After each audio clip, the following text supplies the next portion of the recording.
Tatiana Cole, and this is podcast Happy at Work. In our podcast, we discuss different topics, but what is common for all this discussion, all of my guests also love a human-centered approach for areas in which we are working. And today my guest is Marina Simões. Hi, Marina. Hi everyone. I'm happy to see you here, and I really like a discussion about employer branding. And today we will discuss this topic. But before we are starting, Marina, could you tell a bit more about you and your professional background? Yes, for sure. Tatiana, thank you very much for your invitation and for this opportunity. My name is Marina Simões, and I'm a professional with more than 15 years of experience in branding, working across communication, marketing, and employer branding for multinational companies. And I'm really happy to be here learning with you and also contributing with my experience. Thank you so much. Thank you, Marina. I know what you are working in the big companies and you have huge experience in employer branding. And I think also you developed yourself as a professional. And my first questions for you, how could you define employer brand today in the context of the employee life cycle? Well, I would say that employer brand is more than a recruitment slogan or a beautiful career page. It's the complete perception of the organization as a place to work, shaped by every interaction that employees or candidates can have across the life cycle. For me, it must be consistent and authentic at every single touch point. The key for me is alignment. What you promise externally must match what people experience internally. That I would say, and like summarizing the employer branding, I would say that is. I could ask you about maybe some misconception with which you meet during your work, maybe in the past, maybe now, because it's also the conception of employer branding. I think it has been developing during all these years. So what could you say about it? What is correct if we talk about employer brand, and what is a misconcept? Maybe it's should mistakes, and you could recommend to redefine employer branding. Oh, thank you. I think correct. It's the employer branding should be aligned with the business. And sometimes, and what a misconception, in my opinion, like treating employer brand as separate from your consumer brand or the company culture. For me, in my opinion and in my experience, it should be something wrong because one reputation can damage another one. As for example, um, if you launch as employer brand, if we launch a wrong campaign, people can say, oh, I don't want to work for this company. And now I don't want to consume this product. I don't want to buy this anymore. And opposite is the same. If marketing launch a campaign, a wrong campaign, they can say, I don't want to consume more this product. And even I don't want to, and neither I don't want to work for this company. That's why I say the reputation is aligned. So employer brand is also to work as in a collaborative way, in collaboration with marketing, with communications, corporate communications, and culture. It should be all aligned. It's deeply interconnected, you know. As for example, another example is that employer brand is purely a marketing or a recruitment campaign. For me, as I said, it's connected with the business. It's an ongoing strategic commitment that lives in every people process, you know, not just external communications. That I would say that from my point of view. Yes, and we today decided to discuss employer branding from a perspective of also employee experience on the full cycle. And as you mentioned, that's correctly, from one side, it's correctly what employer branding plays a great role in candidate attraction and in HR marketing. Another side, it's not the end of the employer branding. But about this first stage, it's the first time our potential candidates meet our employer brand. What is the role of the employer brand on this part of the cycle in employee traction in first part of the recruitment? And what is the role of candidate experience on this stage? In the attraction phase, the employer brand should get the attention of candidates who truly is aligned with the company values and culture. You know, it's not just about job ads, but it's about telling authentic stories about real employee experience and challenge, growth opportunities, and the EVP is the center of this. It's the clear promise of what employees can get in return for their contributions. Sorry. And I think a strong EVP can make the company unique in a very competitive market, and the EVP sets some expectations. Candidate experience, for example, is the first real test of your brand's authenticity. So in every interaction since the application to interview must be respectful, transparent, and human-centered. And the goal for me is also consistency, because at the end, we are building a brand. We can have like quick wins, like I need to hire now. So you can have a strategy that you have in the bottom of the funnel, but also you can work in the top of the funnel, and you need consistency, because and it's a long term. The result is going to be a long term. You're building an image, positioning, and what candidates see externally always should be aligned and connected with the reality that they will see inside. So I think this alignment between externally and internally, it's the goal. It's key. Mm-hmm. Marina, I know what you also work a lot with the young generation. Could you share maybe your perception and experience? What could be a difference between the young generation, the people who just start their careers, and between professionals in terms of employer branding and candidate experience on the first stage of our work? I think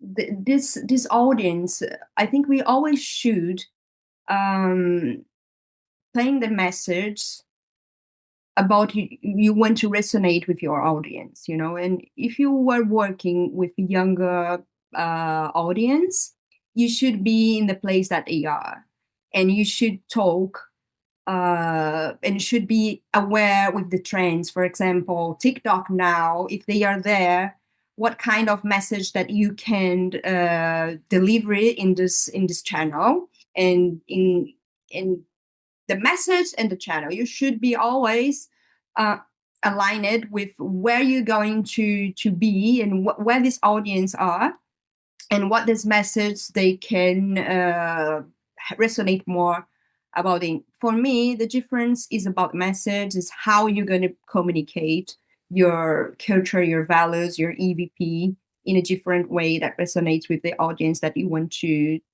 hire or attract in that moment. Mm-hmm.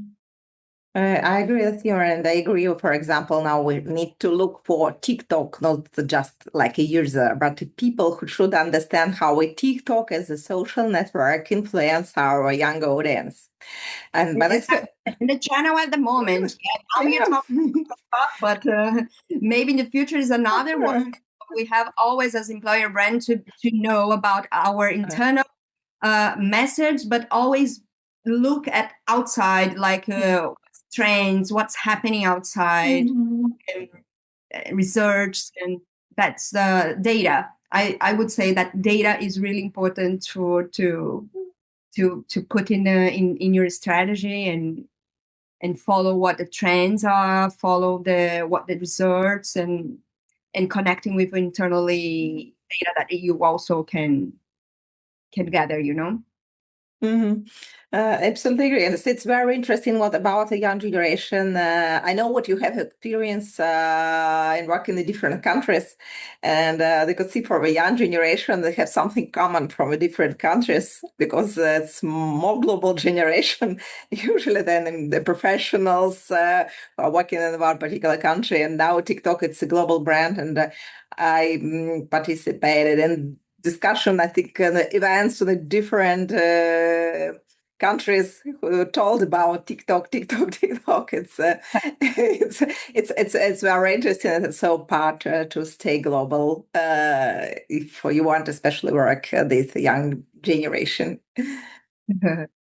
Marina, my next question. We talk about attraction. It's usually it's the first stage of our employer brand management process. The next stage is onboarding. Mm-hmm. Usually the people say it's not a part of employer brand manager, but for your perspective, what is connection between employer brand management process and onboarding of the newcomers? I would say definitely that the onboarding is where the employer brand promise is either validated or broken. It's the critical, for me, onboarding is the critical bridge to turn the candidate into an engaged employee, It's exactly when they just saw your advertising, your ad jobs, and now they are joining the company. So let's see if what I read and what they might experience externally is exactly that what I'm going to leave internally. So that's why a clear communication of values, a personalized welcome, a meaningful connections in this first days with the teams is really important. And this early exposure to the culture, you promise outside. And I think when onboarding reflects the brand authentically, new employees feel excited just since the beginning and it's more committed. Uh, and I think these goals and shows directly the impacts of early retention. So we want to hire people that it's going to be for a long time at the company, not just the first month or 3 months and they want to leave. So then you're not generating, you're just generating costs for the company and not optimizing your budget. So that's why I think the onboarding is key to for this critical bridge, to turn the Mm-hmm. to a very engaged employee. Mm-hmm. My next question is about career development. And here, what is the role of employer branding on this stage? And also, I could add, and what do you think? What is the role now of the career and career development when we talk about employer brand? Because they have different trends based on universal research. We see what now they have gap between the company want more people who career oriented, but we could see the more people who life work balance oriented. But another way, career is stay. I think it stays important for a lot of people. Yeah. So I think it's two questions in one. What is the role of career development in employer brand? And the other side, what is the role of employer brand in career development inside the organization? Wow. Taking your point that you were talking about Universum, and I've been checking like Universum's research for years, and what it's interesting is that career is the attribute that plays a double role for me, because is why people want to be part of the company and why they want to leave the company. So it plays this double role, that's career is a really important attribute that we can see in so many research. Yeah, Universum is one of them. So that's why for me, like learning, feedback, and career development are powerful because they show that the organization is truly investing in people. that's when you see people are being promoted, being developing, and like practical action, for example, for me include creating transparency career pathways inside, offering learning opportunities more than just the mandatory trainings, and building continuous feedbacks, not and also not just annual feedbacks, but a continuous. I think this is meaningful for people. Meaningful conversations through the year is important for the employees and can make them engaged, and also recognize achievements in ways that celebrate the behaviors we want to see inside the company. I think career plays a really strategic point for employer brand. So, and then an employer brand also, because I think we should talk externally and internally aligned this pathway, this career, how can people be promoted, feedbacks, and etc. But also being transparent with people outside what your company really offers. With the storytelling, like putting an example, some people that really grow in your company, and this turns developing into retention too, I think, inside, and also fuels the internal advocacy. When people feels that they are developing inside your company, they became internal ambassadors. That's for sure. And it's really important to tell your story outside. Yeah, in a transparent way, in a very engaged way, natural way, not you as employer branding saying what your employees should talk in social media, but what they really feel. They feel engaged, they feel growing in your company, so they want to talk to everyone. Absolutely agree. I think a career stays to play a role. It's now we redefine the career, just not a management career. It's also a professional career or a career transition between different roles or between different countries also in the same roles. It's also the part of the career. Marina, my next questions, I would also discuss the topic of the connection between employer brand and between the culture and between the sense of belonging. Now in my podcast, I also have some meetings, people, and we discuss, it's a very interesting topic, a sense of belonging. Because now we are living in a world where we could meet a lot of people who need this feeling because it helps them to stay connected with other people. What do you think about it? Should they help people to feel these feelings? And what is the role of employer brand in corporate culture? And I think it's developing this feeling of belonging to the organization. Employer brand, for sure, as we said, now is key to retention because it shapes how employees feel about their daily reality versus what they promised that they brought them in.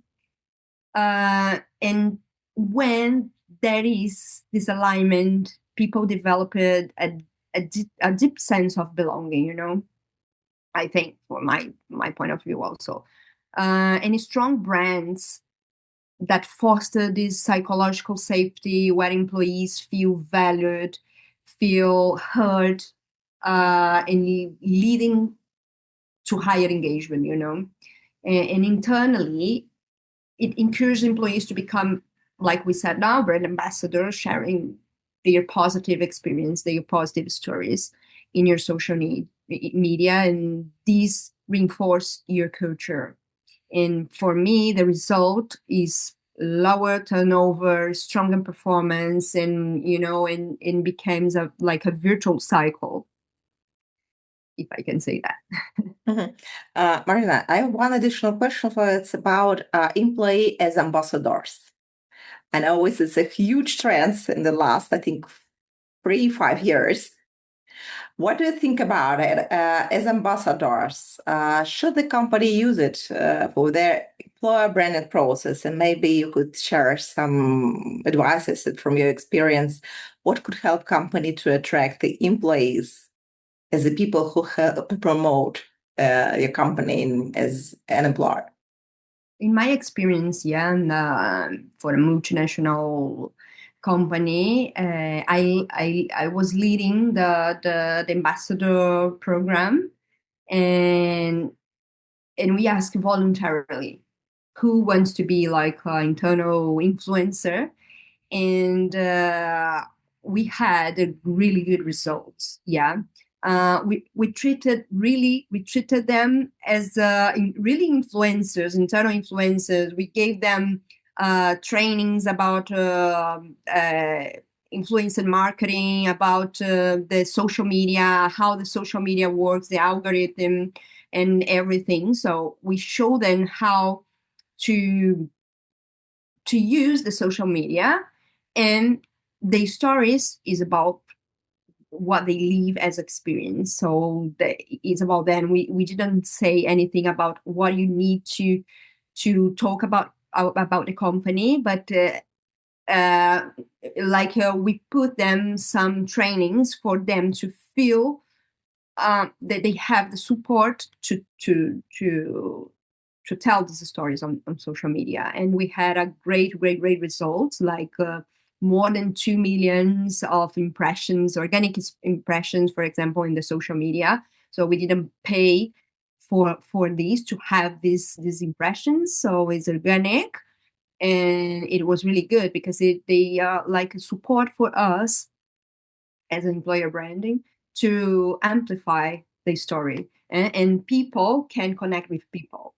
That's the trust barometer research say this. When you identify with the people that is like you trust more than the media or more than the company page is saying. When you see people like you are talking, you trust more. So that's why I think an ambassador program is really a really good strategy, and I can share more results if you want later. Mhm. But that's my experience. Yeah, I really work at training the people in marketing influencer aspects, and it was really good. Like for them to trust themselves to talk in the social media about your really experience that you live in the company. Great. It's impressive results of this program, and I strongly recommend, I think, to all companies who want to achieve the same results also use this program. But look closely how to use it because it's really important how you design your program and how you are working with your employees as ambassadors. Marina, I also have one additional questions. The strong side of Brazil, I know what part of your professional background connected with Brazil, and the strong side of Brazil is diversity. It's all the people may say, if you want to improve your diversity, you need to connect with people from Brazil because they really know what it is. If we talk about diversity in context of employer branding, what is the role of employer branding in achieving real diversity inside the organization? As I said, you have to get the attention, generating identification. When you identify with this, you generate trust. So if you're talking about diversity, you should have show what you have as a commitment, and your employees that identify and they can really have the voice for that. So even if you're talking about Black community or women, whatever you're talking about, so you have to make sure that you are saying the right and the transparent stories, your real values and commitment about these topics, and having the people who can share their experience inside your company about this topic. So we launched it, for example, in Brazil. We really had a very strong commitment with women and Black community, and we developed like a series about this and all about our proof points. So it's good for you to gather your proof points about these topics and talking about it through your channels, different one, 360, like a 360, I would say, strategy, and give the voice. The people has already, they have the voice, but they should be listened. And so to put them to be the protagonist of your communication, so they can really talk in a trust way, that in a way that people can trust. Just make sure when you talk about diversity, you have really people about this community talking and sharing their experience, and you have your proof points inside the company that give the visibility of your commitment about this. Maria, I really like what you say about consistency from one side and about the trust from another side, because now it's really important when you are working with employer brand to understand that to trust, it's really difficult to build. It's really easy to destroy. And the old topics which you cover, you need to remember about it. It's really a reputation of the company, not just as employer, but also as a company total. Exactly. It takes you forever to build, but to damage it costs you like 1 second. So that's why you have to make sure, that you are consistent with your message. You have your proof points, and it takes a long term, and you balance your strategy with short term and long term. Long term is always about positioning. Short term is maybe quick wins, and sometimes you're talking about hiding quickly, for the business to run the business. So that's why it's also important to balance this, because reputation is so it takes you 1 second to damage. Yeah. Also the collaborative way that we were talking before, marketing, corporate communications, and employer brands should be together always. And then absolutely agree. I want to ask you about the last stage of our connection with employees. It's a situation that employees decided to leave the company. It's also usually when I ask about the damage of reputation. Usually, it's the last stage. Some companies make a lot of mistakes because it's oh no, it's not our employee. So could make something bad for this in this situation. It could damage the reputation, the attitude from this ex-employee to the organization. What could you recommend to company? What should they do from the employer branding perspective on this last stage of our connection with employers? I think this stage it's more difficult to see, like companies focus on it. I think there is a lot of opportunity about this topic, and it's really interesting to discuss. But I think too many organizations treat exit or the exit at the end of the relationship, But that's a missed opportunity, in my opinion. I thought a thoughtful offboarding process, like fair, respectful, and supportive, turns even departing employees into your ambassadors. Alumni ambassadors, let's say, because they can continue talking about your brand. They can still promote your brand in the organization externally. So, but I know it's a very you have to be careful about this, because especially when we are say about voluntary employees or involuntary employees. So I think the offboarding process should be, so the experience should be really, really, really respectful, really align it also with everything you say or you do in your company, and really supportive, because this is a very sensible time. But I think we still have this opportunity, to improve this offboarding, because for me, employer brand is like end to end. It seems when you are talking in the social media, like getting the attention of candidates, onboarding, how you promote and how they experience now the employee are leaving until the offboarding. So for me, the cycle, the employer brand should work in all this cycle end to end. And for me, and also in my experience, I think we have a missed opportunity in this point.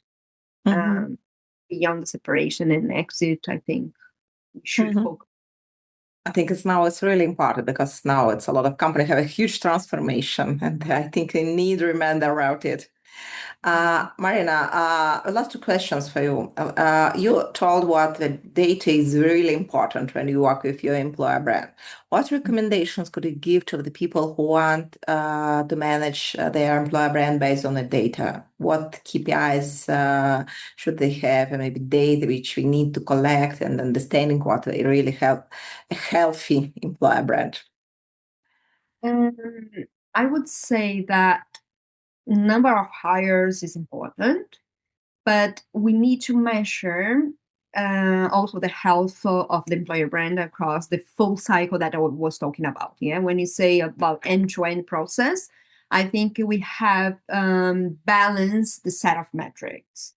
And what I can say that it was really important for my career until now and from my experience is like ENPS for sure. Yeah, to see how likely people are to recommend you as a place to work. Also the retention and turnover rates, especially the voluntary ones, to see what's happening and to understand why they are leaving the company. And as I said, sometimes career is the attribute that bring in the people from your company, and also can be why they want to leave. So it is really important to understand the turnovers and why the voluntary turnovers are happening.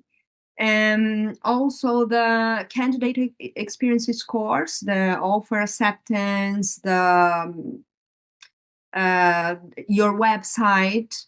If you can look how long the people takes to apply for the job.